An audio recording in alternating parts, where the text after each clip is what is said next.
All right, guys, Magnuson supercharger install part 2, 6.4 liter scat pack, low boost Magnuson systems, only 6 pounds. I didn't take a video while I was doing this because I literally did it all myself in the garage on a set of ramps. Totally doable. If you got some help, even easier. For the most part, the instruction manual is pretty good.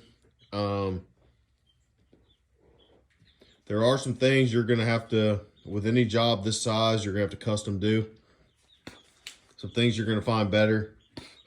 I did a lot of research ahead of time. I'm pretty happy with the way it came out.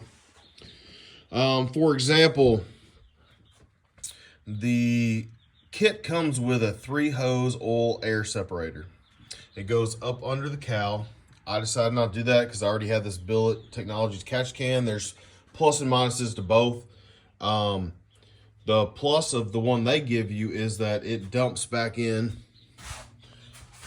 It's capped right now, but right there, it dumps the oil back into that. With the catch can, you're gonna have to empty it and pour it back in, but that was fine with me. I wanted to keep it. It took some custom hosing, but it really wasn't that bad.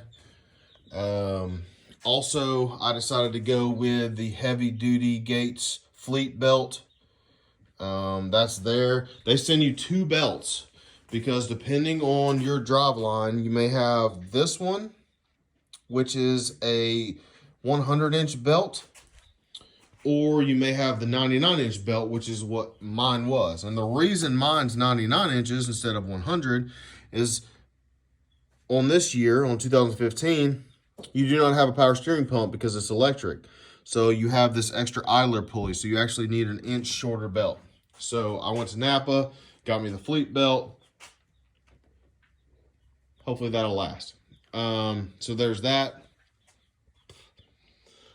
A lot of the hoses and stuff, you have to make all the cuts yourself, which is fine, but some of their directions are a little So just use your best discretion.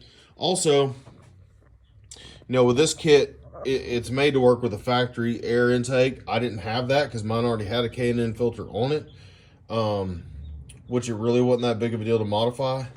The only difference is, so originally the sensor, the IAT sensor goes right here. Well, it comes with an extension, and now the IAT sensor goes here on the supercharger, and this extension runs back. Well, if you have the factory air box, Magnuson supplies you with this. So on the factory air box, this would delete that sensor. Well, I didn't go back with that, so it didn't delete mine. So I just removed the sensor, got a 1/2-inch plug, plugged this, all seems to be working fine. So those are those few differences. My Drake Performance strut brace did actually clear. There's actually pretty good amount of clearance. I think most strut braces would clear this Magnuson unit, but I can't, guarantee that outside of this. Other than that, it took me about 3 days by myself in the garage to install this once it came in. With that being said, I did all the prep ahead of time. So before this unit came in, I stripped the bumper. I removed the intake manifold. I did all the stuff that I could do, as much as I could do ahead of time. Then it took me about 3 days.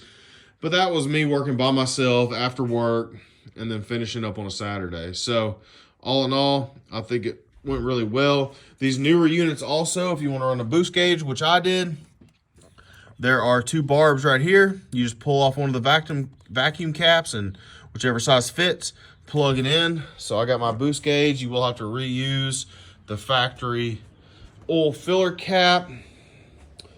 Other than that, it's really not that bad of an install. I would suggest getting a serpentine belt tool because there's not a whole lot of room in there. Go ahead and get in the better belt. Go ahead and planning for no power steering. Got a different intake, got a catch can, but all in all, easy job. If y'all have any questions, give me a shout. I'll be willing to answer them. Thanks, guys. See ya.